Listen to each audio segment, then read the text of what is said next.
네, 앞서 검찰의 김앤장 압수수색 보도와 관련해 법조팀 양희력 기자와 더 깊이 있는 이야기 나눠보도록 하겠습니다. 어서 오십시오. 양 기자, 일단 김앤장 사무실 압수수색 어떤 의미가 있는 걸까요? 네, 김앤장이 국내 최대의 로펌이란 걸 일단 먼저 주지하시는 것이 좋겠습니다. 예. 그리고 홈페이지를 보면요, 5년 연속 세계 100대 로펌에 선정됐다고 홍보하고 있고, 예. 또 법조계 안팎에 나오고 있는 별명을 보면요, 법조계의 재벌이다, 또 숨어 있는 권력이다, 아니면은 대한민국의 마지막 성역이다, 이런 식으로 수식어들이 나오고 있습니다.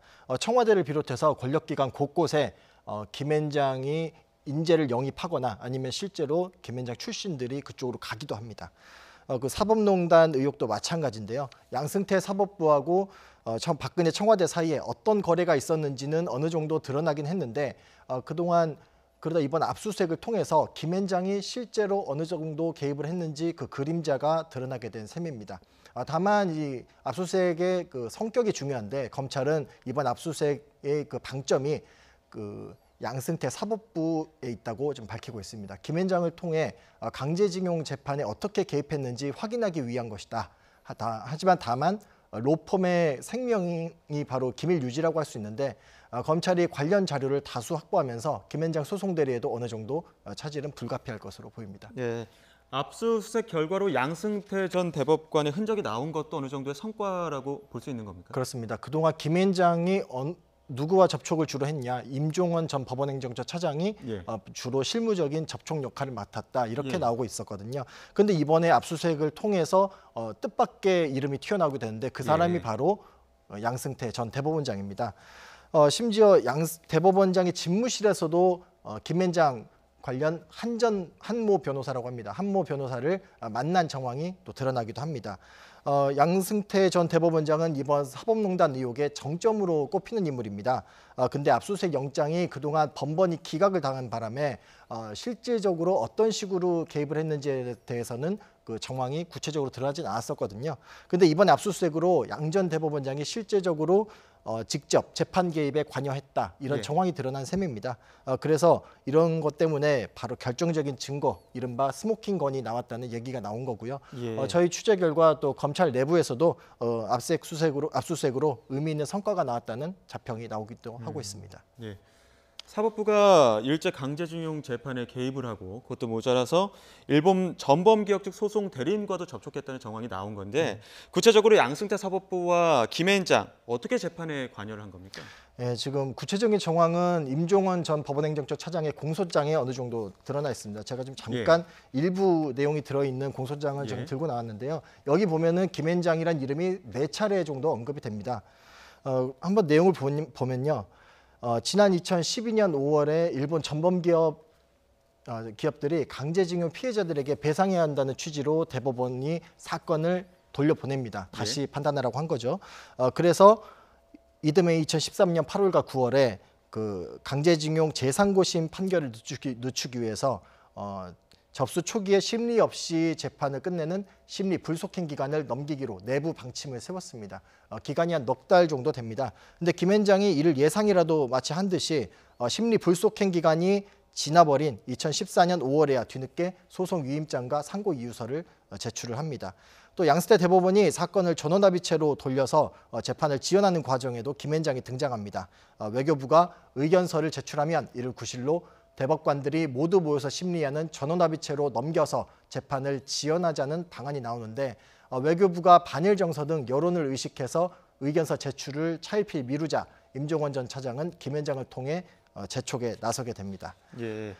그래픽을 보시면 좀 아실 수 있을 건데요. 2015년 임 전 차장이 김앤장의 한모 변호사에게 외교부의 의견서 제출을 촉구하는 서면 작성을 요청합니다. 그리고 또 이듬해에는 김앤장 소속의 유명환 전 외교통상부 장관, 그리고 곽병훈 전 청와대 법무비서관을 접촉해서 외교부 의견서를 독촉하게 되고요. 예. 앞서 영상에서도 삼각 커넥션으로 확대됐다는 이야기가 나왔었지만, 이게 양승태 사법부 그리고 김앤장 이 둘 사이의 문제가 아니라 청와대, 박근혜 정부 당시에 청와대도 함께 개입됐다는 사실이 있다던데요. 물론입니다. 발단이 박근혜 청와대에서 시작된 거라고 이해하시면 되겠습니다.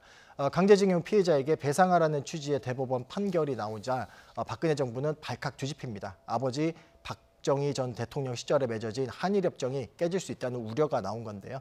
그래서 박근혜 정부는 일본과의 관계를 우려해서 양승태 사법부에 재판 개입을 요청하게 됩니다.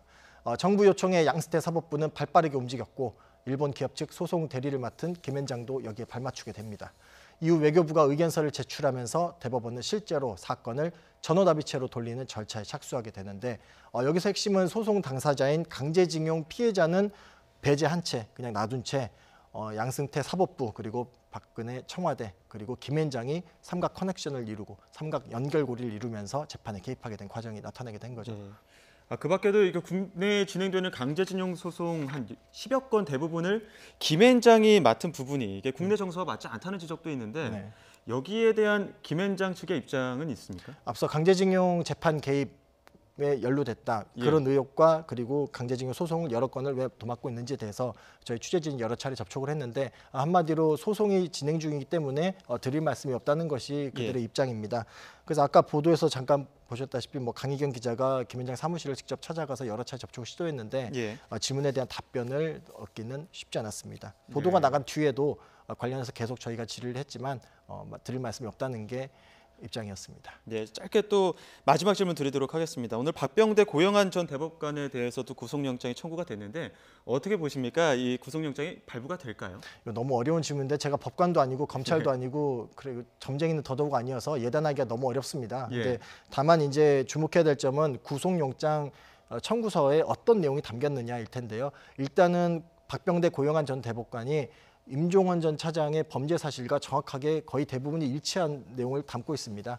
근데 여기다가 한 가지 더 덧붙일 게 검찰이 최근에 수사하면서 드러난 정황들이 있습니다. 그중에 대표적인 부분이 바로 판사 블랙리스트 부분인데 판사 블랙리스트는 지난번에 보도 보셔서 아실 겁니다. 아무 이상도 없는 판사를 마치 정신질환이 있는 것처럼 허위로 문서를 작성해서 이 사람이 문제 있는 법관이다라는 식으로 몰아가기도 했었거든요. 그런 식으로 인사상 불이익을 줬다는 정황들이 또 추가로 나왔고요.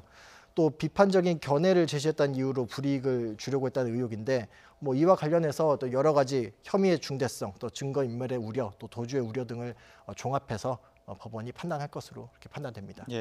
또 판단을 지켜봐야 될 것 같습니다. 지금까지 양희력 기자와 함께 사법농단 관련 수사 내용 짚어봤습니다. 오늘 말씀 감사합니다.